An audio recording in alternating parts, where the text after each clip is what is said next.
Well, good evening, folks. Wow, what a crowd. So I want to welcome you. I'm Ralph Wadleigh. I'm a member of the Falmouth Genealogical Society and have been for quite a number of years. And I'm very happy to welcome you here to this great chance to learn about genealogy. I also want to welcome those who are on Zoom. Welcome, Zoomies. Now, I have lots of cousins and they could call me at any time. So I'd like you to turn off your phones if you could, so your cousins can't interrupt. Tim, do you need a station identification for some reason or other? For Zoom reasons? Yeah, I'll just speak to the Zoom people and let the audience know we have 20 people on Zoom right now. And just for you Zoom people to know, we have something like 1, 2, 3, 4, 5, 6, 7, 8 or 9 people here live. And anyone who can come live, come on, you can maybe enjoy the experience from here too the next 3 weeks. But this is, as you know, a 4-week series on genealogy that the Falmouth Public Library has invited us to do as part of their Joy of Learning series. And we're really excited. Who are you? What am I? Anyway, I was the vice president. My name is Tim Martin. Good. And I'm real excited to, I'm living and loving this genealogy stuff. And it is as you'll see here in a moment, we all believe it's a really popular and productive effort. Thank you, Tim. Now I'm glad to see we have some new people here. This is great. And you've filled out your little card for you get to play a raffle while the Zoom people don't. So next time, come in person. Tell them about the raffle. Well, they know about the raffle. Oh, tell the Zoom people. Oh, the Zoom people need to know about the raffle too. Oh, pardon me. This is confusing. The raffle is for a 1-year free membership to the Falmouth Genealogical Society for new people only. But that's a great bargain. So we hope that somebody wins. Somebody will win each of the 4 weeks. So let's get started with the Okay. Oh, what do we do now? Technically, I'm slow at this also, but I'm going to launch this. Come on. Oh, it's already started. That's the problem. So I launch this. And now. Okay, let's do genealogy. And we need to share the screen now. We now need to share the screen. So I got to do this. Like this. Share the screen. Pick the screen. Share it. Then I got to hide the floating meeting controls. I think we want to do this. There you go. There you go, Ralph. Okay, let's do genealogy. Now, if I can get the next screen to go the right way. There we are. Well, why are you here? Does anybody want to volunteer a reason why they're here tonight? And it isn't for the donuts. Okay, well, go ahead, sir. Joanne and I were members for a while, and we've been dabbling, I guess you would say, in genealogy, and I want to get back into it, so I thought this would be a good start. Okay, we'll try and provide you with paddles to help you dabble in a more productive way. Well, we thought of some reasons why you might be here. To learn about your origins. Maybe some of you have a family mystery that you've heard about that you want to solve. You might want to join a lineage society like the DAR or the SAR or the Society of Mayflower Descendants. Those are the big ones. You might want to find out about your family's health history. Are there traits health-wise that you feel you should be aware of? You can dig into that by searching death certificates, for example, finding causes of death. You might want to share this family history with others. With what you found out, we'll find some ways for you to accomplish that. And you might have, like our friend here is dabbling, maybe somebody else has another reason. There are a myriad of reasons why you might want to find out more about genealogy. Now, it's interesting, there's a new term in town called crowdsourcing. And genealogy happens to be now one of the biggest crowdsource activities going. Millions of people are collecting and organizing and interpreting information that connects to others. And as you do your research, you have the opportunity to add to this body of knowledge. Part of this is DNA. There's a number of companies that are offering DNA tests, and people, it says 30 million, I believe you, Tim. 30 million people have taken DNA tests and have hooked in and found out relationships based on DNA. And there are also some world family trees.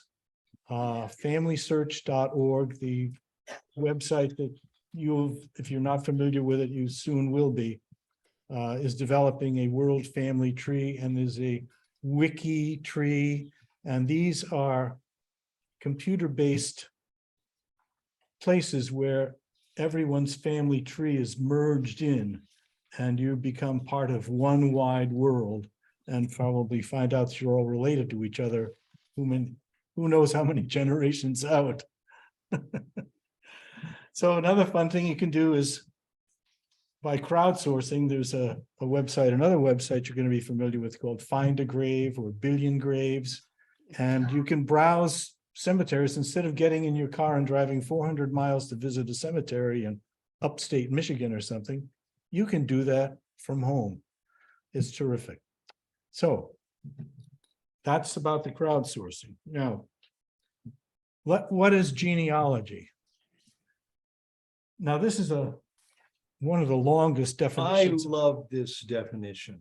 This is constructed by, I mean, it shows can the tell it. vast scope of genealogy. Now, come on.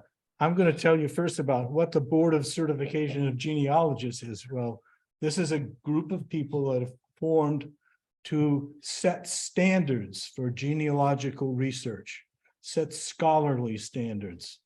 And if anyone is considering becoming a professional genealogist, this is an organization you have to know about, because they have programs which will lead you to become a certified genealogist. You don't have to get into that right now. That's way beyond basic.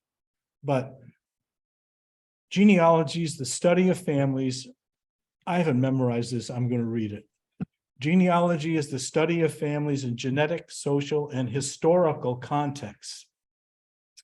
Within that framework, it is the study of the people who compose a family and the relationships among them.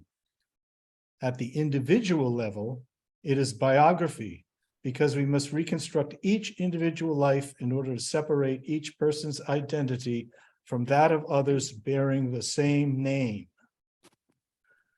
Beyond this, many researchers also find that genealogy is a study of communities, because kinship networks have long been the threads that create the fabric of each community's social life, politics, and economy. Well, there you have it. But I want to just go a little deeper into this, because to separate each person's identity from that of others bearing the same name, this happens a lot. You'll get 14 Mary Douglases. You'll get 17 John Smiths. You'll get families that name 4 men in 4 different generations the same. Nathaniel Wardwell or something goes down 4 generations. It can get confusing. And a study of communities, because kinship networks, you often find this in immigration stories. People will come from from Europe. One person will come, two people will come, a little group, brothers will come, a group of people, and they will establish themselves and then send more people over. This also happens in immigration within the United States, where family groups would travel from Vermont to Iowa or from Connecticut to Western New York, all in a group. So that's things to be alert to look for as you go along. Well, how do you get started on this obsessive journey? You have to start with yourself. You are the center of the universe here. And you have to go gather any family record you have. You have to go up to the attic. You have to open that box. You have to see what's in there. You have to talk with other family members. You can come here to the Falmouth Public Library and find books on how to research Irish genealogy, for example, Scottish genealogy. You can find these old photo albums and family letters are really a treasure, because nowadays we're not getting any family letters. When's the last time anybody wrote a letter? And then, come on, connect with the local genealogical society, make friends. You can come and we can help.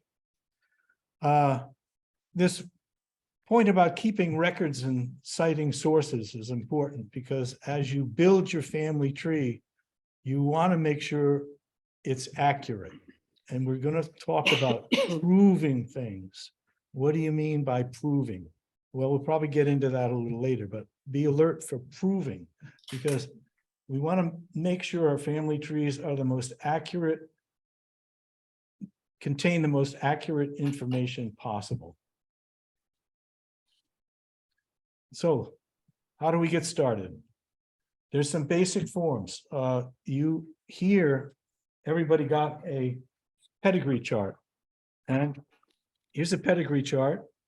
I don't know why they're called pedigree charts anymore. We're not talking about dogs or horses or anything. And in the old days, some people had, well, let's say higher degree pedigrees than others. But this name pedigree chart stays. So the pedigree chart is a basic place to start registering information. If you find an existing tree somewhere that somebody's already started or given it to you, you can prove it. We're going to get into proving it. You could start your own tree and then prove it. I'm sorry to say this, but you really need a computer now to do genealogy. Gone are the days when we would keep everything in paper. It's just too much work. The computer organizes it beautifully. There's programs on the computer that either through Ancestry or or Family Tree Maker, or online with Family Search, or there's other software programs that are very reasonable that you can start. They start with yourself and you build the tree right online. We'll get into more how that works, but some of these, like Ancestry.com and Family Tree Maker, they sync with other software programs. And if they sync, when you start your family tree, they miraculously find hints for you, which you can look at those hints. And if you think they're good, you can add them to the tree. And if you don't think they're good, then you don't have to add it to the tree. But you have to be careful when you add things to the tree, because you have to make sure that they're proven, that they're accurate. So I want to say a little bit more about FamilySearch.org. It's a great site. It's FamilySearch.org is the website that's run by the Mormon Church out in Salt Lake City. It's free. And one of the greatest things they have on there is called the Wiki. And if you're you get stuck and you're looking for records in a particular country or particular location here in the United States or anywhere around the world, you can go into that wiki, click on a country, and find out what genealogical resources are available and how to access them. It is super. So Family Search also has online, because the Mormons went to every town hall here in the United States, and they filmed all the town records. They also filmed all the land records and the probate records. And you can go in there and find out, you can find the land where your ancestors lived, and the record when they bought the land, when they sold the land. And you don't have to go now to Salt Lake City. You can do that here in Falmouth at this library, which has access to a lot of the records that have been filmed and then digitized, so we can reach them from the computers right here. And if you don't have a computer, you can come here to the library and for free use their computers. And they have subscriptions to Ancestry Library Edition, which gets you Ancestry for free. Can't beat that. Did I cover that? Yep. Okay, good. How old is Wiki? Great. How old is it? I think it came on about 5 years ago, you think? I don't know.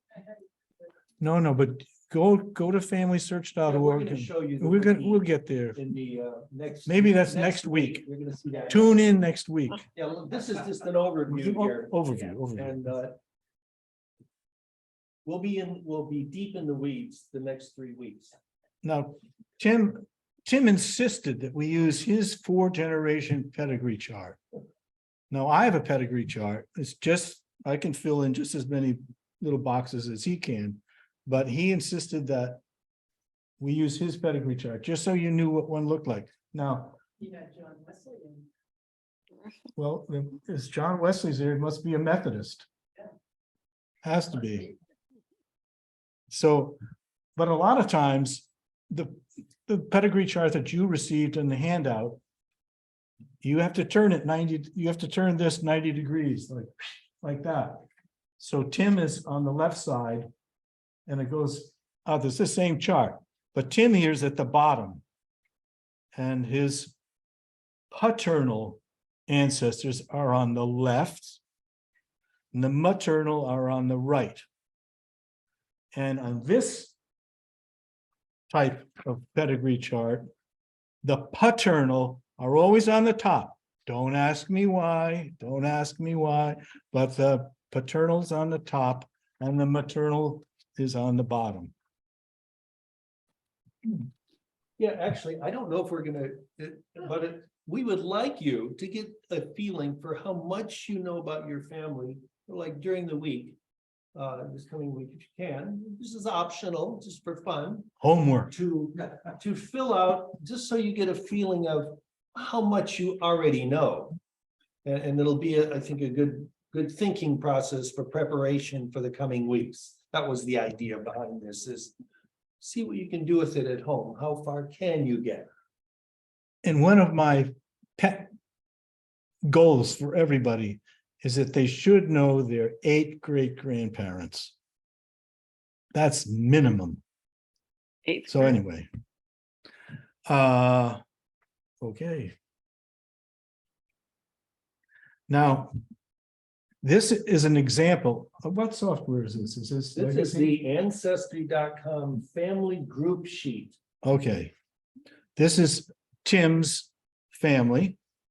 You will see, let's see, I'm looking here for My father, John, is at the bottom. your father The child. is at the bottom. Okay. So this is his grandfather, right? Clarence and Leora. But this is just an example of how one software program arranges the second basic piece of information, a family group sheet, which would be the parents and all the kids listed underneath. So these are 2 parents, Clarence and Mary Fay, listing their kids underneath.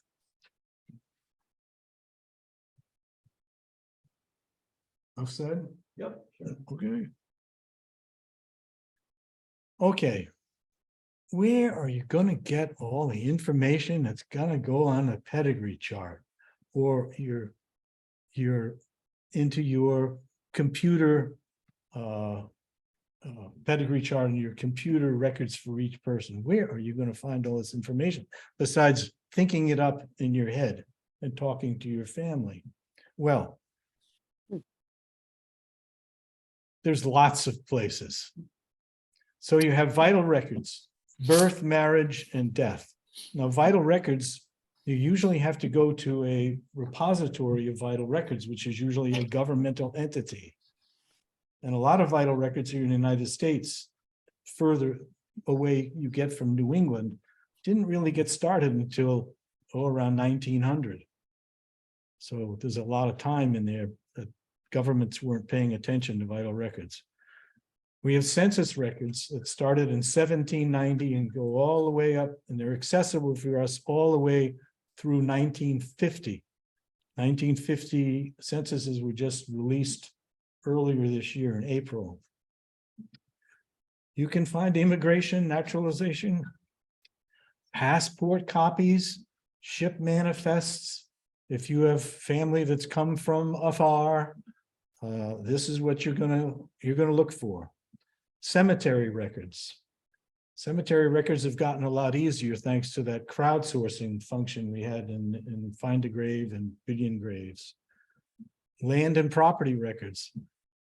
When in colonial days, when a man wanted to sell some land, part of the family homestead, the wife had to sign off on her dower rights.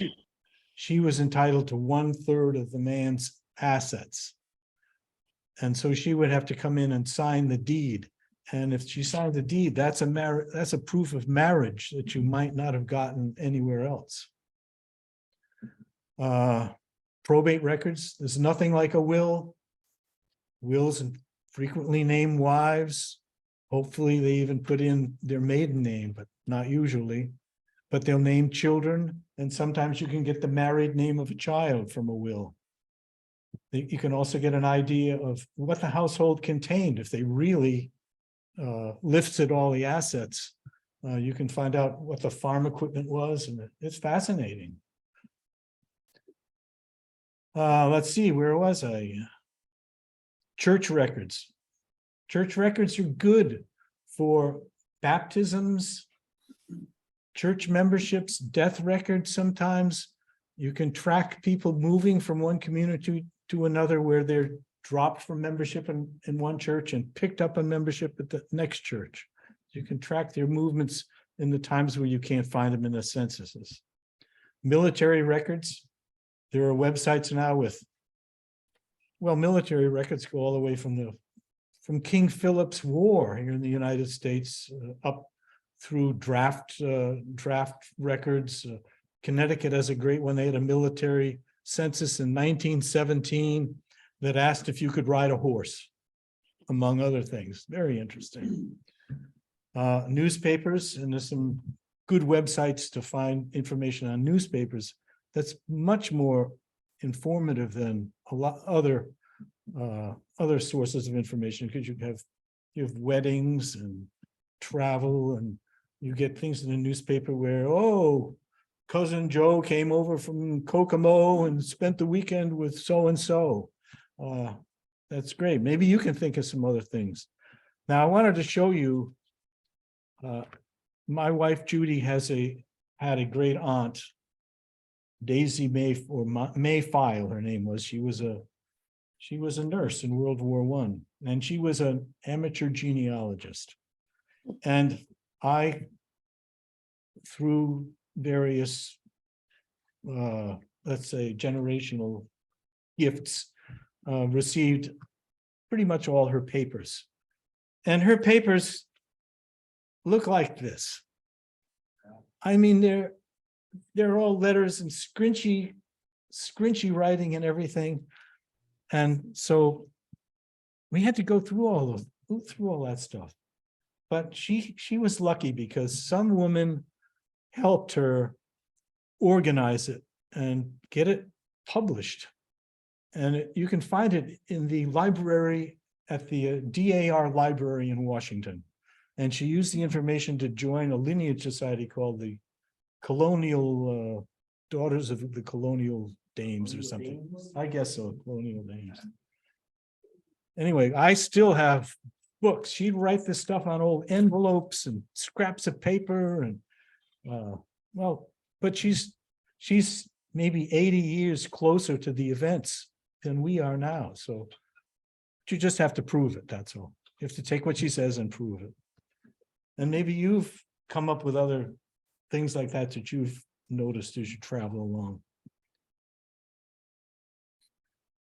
So where do we find these records? Well, vital records, as I said, are in governmental locations, town halls. Here in Massachusetts, the town halls have vital records going back to when the town was founded.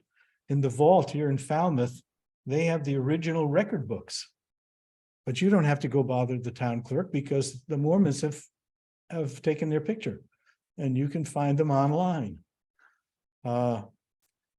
Records are in homes of family and relatives, more governmental libraries, archives. If you, let's say you have an ancestor who might have been involved in the whaling trade around here. Well, get you over to New Bedford and go to the Whaling Museum Library. And they have logbooks, they have records of whaling trips, they have a great issue of a book right here in this library, actually, Starbucks, History of the American Whale Fishery. And it lists every whale ship that went out, New Bedford and New London, and even Falmouth, I guess. So don't ignore the local library. Of course, websites they're just a gold mine now, and they keep expanding all the time. There's so much more coming on, but you have to realize that websites don't have everything. There's a lot of information that are not on a website. And that's the valuable stuff that you find in your attic, or you find going around to local historical societies in the areas in which your ancestors lived. Now, it's really fun for me to turn the microphone over to Tim Martin, who's going to take a tour of the US Census with us. Now, to me, the US Census is sort of the backbone of American research, because you can build a timeline of your families through the years using the US Census. And Tim is going to show you what the censuses contain and how to get started using them. The censuses are free to you on familysearch.org. You can get all the census information for free. So Tim, take it away. Okay, so this is a summary here of showing you the interesting fact that each decadal census asks for different information. And a lot of this simply has to do with what the federal government is interested in at the time, but this is just a summary sheet here of, and in general terms, the amount of information kind of grows, but like for instance, just when you drill down into this, look at things like what classifications do they have for race, for instance, and how that changes through time and so forth. But this is just a summary sheet. Just for you all to know, there is you can get a link, I'll refer to it at the end, that has all these slides on it. And in all subsequent talks too, you'll get a PDF of all these slides. So I decided to pick on Samuel Clemens, Mark Twain. What do we see about him in the census? And so it turns out that he was, well, you'll see here. Here's the 1850 US Census in Hannibal, Missouri. And so in all cases at the top of a census, you'll see where it's for, the city of Hannibal, county of Marion, of Missouri, enumerated by me, the enumerator. Here's on the first day of October 1850. And I just want to encourage you, whenever you read these census records, be very careful to read little things like, isn't this interesting? Let me zoom in for you in case you can't read this. The name of every person whose usual place of abode on the first day of June 1850 was in this family. So, and in subsequent years here, but, oh boy, I didn't mean to hit that escape. And the 1850 census is the first census where they grouped the family. They didn't say white, they used that family by name. 1850. No address. Yeah, and well, you'll see. We're going to quickly go through it. Now, here's one of the odd things. Here's Samuel L. That's him as a child, and this is Jane. And 14-year-old here, sex male. He says, and maybe they're talking to Jane, at this time. Missouri. And someone in the border here wrote, "This is Mark Twain." I wondered about this. Like, doesn't that handwriting look like the enumerator's handwriting? Is it? At age 14, did Mark Twain actually have this name for himself? But anyway, we'll go on. Just keep aware about the interesting. Here's the next decadal census, 1860, St. Louis. Again, and here's Samuel, and 26 years old. Here it says that, it's asking place of birth, and Mrs. Clemens, his mother, is reporting to be born in Kentucky, and a ditto mark here, like Samuel is born in Kentucky. That's inconsistent. The last one, it said Missouri. So, and here's it, like, for instance, yeah, okay, let's go to the next one. I want to go through these. Here's 1870 now. Now, this is the first census where they start, not yet. I'm wrong. Yeah, but I want to do a little annoying thing here. Age, for instance, here it says regarding the age, 8 at first or at last birthday, if under 1 year, give months in fractions, thus 3/12. Okay, and in later in the census, in later years, they get even more detailed. I have to do this escape twice. Golly, that is so difficult. Okay, so, and here's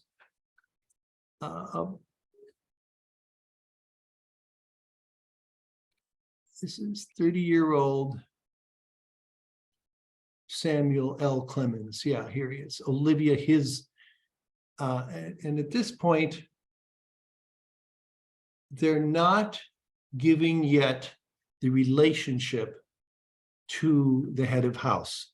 That happens the next year. Okay. And here's, oh, okay. So 1880, this is the first year that they start asking for the relationship of each person to the head of the family. And one thing, little quick caveat here. So here is Samuel Clemens, and it actually lists wife now. So we now, only until 1880, do we figure out that this person, second person in this list is his wife. And then here's a daughter below Susan. And let me just, another thing, not to jump to a conclusion, since Susan is the daughter, it's what each person is listed by their relationship to the head of house. Susan is the daughter of Samuel Clemens, but please realize she may not be the daughter of Olivia. That's an assumption that's often made, but you got to be careful, not to make mistakes like that. But here we are. Actually, it turns out that in these census, the records are correct here, or the census taker was given the right information that, and in fact, there's even more here. Not only does it ask the birthplace of the individual at this line, but the birthplace of their father and the birthplace of their mother. More information appearing. You can see that there's a domestic servant in the house here. Continuing, 1900, here he is in Hartford County, Hartford City, Connecticut. And this is very difficult to read. Should I zoom in? Let's do that. See if we can make it readable. This is like a mutilated Samuel, just SAML, apparently Clemens, head, Olivia again, and Clara, daughter, another daughter. And here's probably the word servant, something like Dorothy Thomas, born in Ireland, and so forth. But the main point I'm trying to make here is that each of these is to take care to read these column headings. Here, for instance, in this year, I think this was, this is 1900, where the first time they're actually being more accurate on the birth. Here's month of birth and year of birth. That only appears in the 1900 census that you get that. 1910, they revert back to just age. But here they're starting to list in the cities a street. And actually, this is Farmington Avenue. I know it's Farmington because I can go to a city directory for Samuel and see that. But so it's, you end up looking sometimes to interpret these things, you go to other records to confirm that something is right. So The other interesting thing is the number of children. oh, yes, this is another new, Ralph is pointing out, there's a new column here, mother of how many children and number of children living. So this Olivia is the mother of 2 children and 2 of them are living. And that's, you'll find that's an interesting fact that you'll see in this census alone. Escape from this, zoom out. Go back to hiding the panel, go down to the next census. Here, 1910, Reading Town. Oh, golly. Oh, yes, he's gone to New York here at this point. You know what this is? I think this is a mistake for me here. Oh, you think so? Yeah, I can't. Okay, unfortunately, I've cropped it. I'm trying to make these visible, so I'm just cropping down a little page here, but let me just move on and just mainly I'm just trying to give you the feeling for the different census records quickly for a moment. So now we can look back into an earlier year where we believe that Samuel Clemens was in the house of his father, John M. Clemens. And in this case, all they're counting is the number of males and the number of females within different age ranges. So you have to go through what you know about the family tree. I'm just displaying here what we know about the family tree of Samuel, and you end up looking at these dates and seeing, does that fit, for the number of people? And in this case, it actually does match. So it's helpful sometimes to go through this exercise to determine, is this the right John Clemens? Well, look at what if you're far enough along in your research, you'll know enough about the family to help you answer that question. Another wonderful resource is city directories. I hope to show you those more next week. But there's these city directories in the past are so rich in describing all kinds of information about the different enterprises and sorting on, like, where are all the cross streets and businesses and it's, but numerous times I found a death date for a person in a city directory.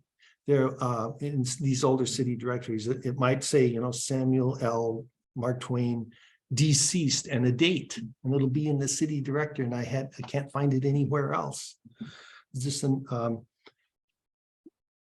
here's a ship manifest with Samuel Clemens. Samuel Clemens, male, author, 43 years old, U.S.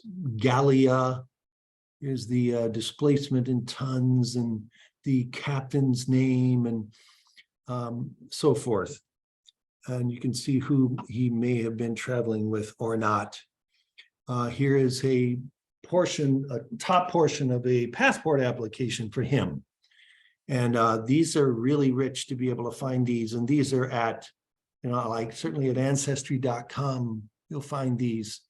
He's reporting.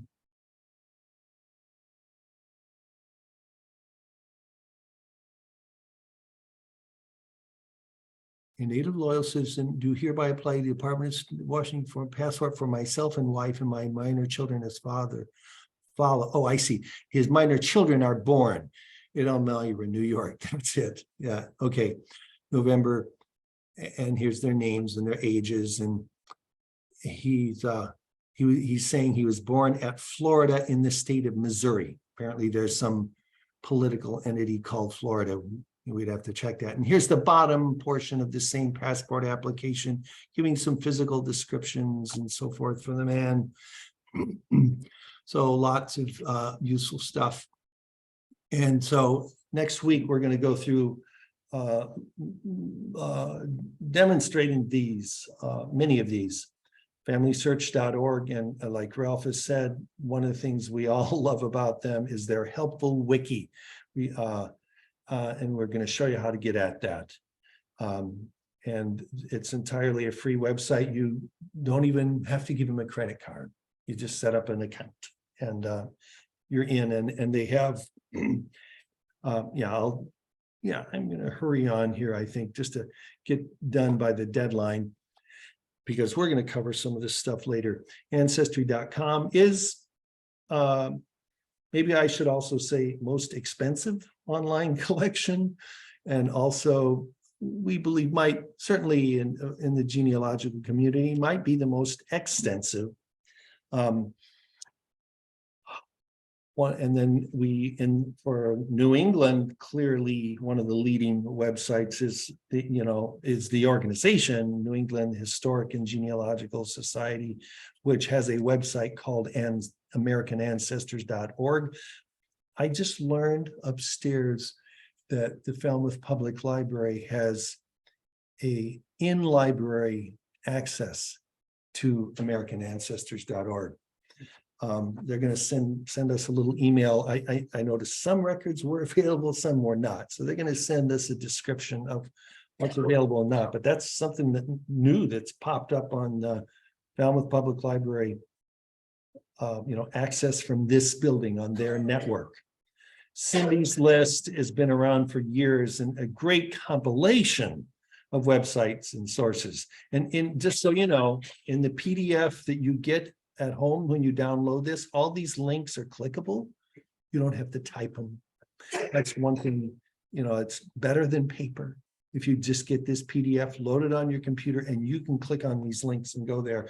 And increasingly in the documents that we push out to you, you'll see a lot of links that allow you to go explore things. Ralph has spoken about the merits of findagrave.com.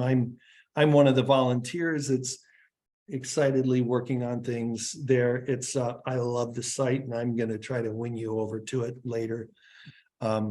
Fold 3 is a military record site. If you sign up for ancestry.com at one of their more pricey levels, Fold 3 is included, as well as a large newspaper website. We'll describe that later, or demo it.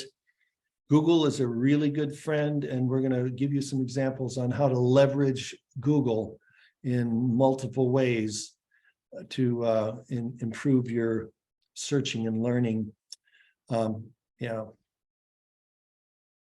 on. Oh, that's the wrong button. There you go. I found some information. What do? What are you going to do? And we'll give you some pointers on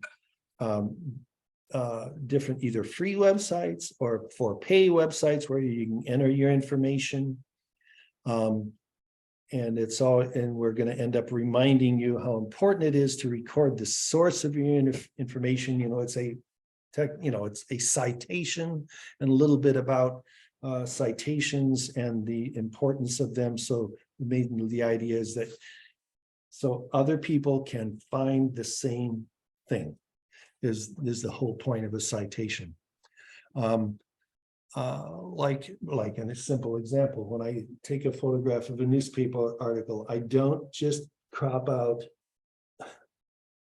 the text of the newspaper article. At the top, I'll put which newspaper, which issue, what year, so forth. So when someone sees that, they know, that they can look it up that way. So it's important to put these tags, citation kind of tags on your work. Goal of the process is to prove relationships best on best evidence available. And oh yes, here's one of the things I found. People come into us excitedly wanting to find out information about some, how far back can I get? Am I related to Charlemagne? So on and so forth.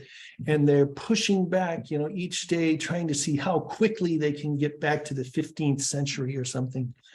I haven't even begun to do that. What I want to encourage you to realize is that don't skip over the 19th, the 20th and 19th century, when the records are so rich about your ancestors. And you will find out so much stuff that you never knew. And if you're in a rush to push back, you'll miss all that rich gold from recent generations. So if you ever talk to me, I'm going to try to convince you to dig the gold in the time period where it's really available.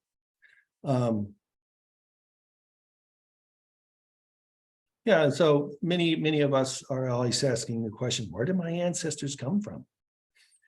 And one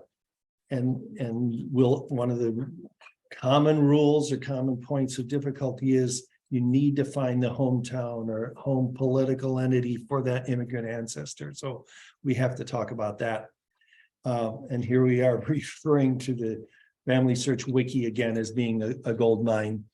And we're also going to talk about the value of connecting with research groups or special interest groups that are good at your area of interest. And it's astonishing how specific you'll find like a Facebook group that specializes in some little town or some island out in the Atlantic. And so we'll give you examples of that. The last talk is going to be on DNA. I think increasingly people are taking DNA tests and scratching their heads about what can I get out of this? Or who is this that matches me so closely that I have no idea who that is. And indeed, we have the technical term in the genealogical community for this is there is a misattributed parental event, MPE. So we'll talk about that in this DNA talk, the last talk. All right. So quickly, we can say we do have a Tuesday help desk here in the library upstairs from 2 to 4 p.m. every Tuesday. And if you don't come all at once, we can work with you. We also have free monthly talks. You don't have to be a member. You can come to one of our meetings and hear the talk. I'll probably tell you what is coming up this month here shortly, but let me read this list. Oh yeah, and I love the notion of how your work helps others so much. As you branch out, you connect to other people, and what you do, what you document is really a benefit to others. I love that. We have there's 3 more sessions coming, and also for you to put on your calendar. The premier genealogical conference for all of New England happens every 2 years. And it's coming up next. It's sponsored by a group called the New England Regional Genealogical Consortium. Falmouth Genealogical Society is one of the many founding members of this group, and we contribute to its success, right? And so it's going to be May 3rd through 6th in Springfield, Mass. And maybe you would end up carpooling with one of us and we get to know you better. But here's our, if you want more information and within the next coming week about us, you can go to this. The quick way to remember us is falgen.org. That's our website. That is my last slide. And what have I forgotten, Ralph? Well, I'm pleased that we finished in less than an hour. Genealogy, there's always another place to look. So you probably haven't forgotten anything. Yeah. Well, yeah, the coming talks, this is really general stuff here. Right. And we just hope that you won't get too frustrated at the remaining talks. You know, we'll keep it as fun as possible. Certainly, I think it's fun. So any questions from the audience? Or, yeah, someone's asking, will there be recordings? We are recording all these talks and we'll post them somewhere. I think we've all agreed we want these in the public. You know, like they'll be on YouTube, you know, that kind of thing. It's probably where they'll end up. So, and admittedly, this is a rather general talk, but the other ones will be definitely more meaty. Okay, so someone is asking here from the Zoom session, does American ancestors include Native Americans from the Northeast? Yeah, I would say absolutely. To me, it's astonishing what interest in recent years there have been in, you know, First Nation, Native American, you know, people that a lot of genealogists are getting on board, and I really love the fact that we even have the Mashpee Wampanoag presence is so strong, and there's genealogy people that we are sharing information with. Our November meeting will talk about the 1861. That is true. Our November meeting is going to one of the major talks. It's a joint meeting with the Cape Cod Genealogical Society. Go to our website for the information. And one of the talks our speaker is going to give on is there's a huge census of all Native American population was done around 1861. The state, what's the name of the House and Senate? What do you call that? Legislature. That's the term. The state Massachusetts legislature ordered a report from, and it's called the 1861 Earl Report. Lots of amazing information that is used for genealogical purposes and proof of Native ancestry now. But yeah, you'll find a lot on American ancestors, you know, like, and some of the individuals there are even who are on staff there are the prime provers of Native ancestry for different Native clans within New England, you know. Like, yeah, tribes.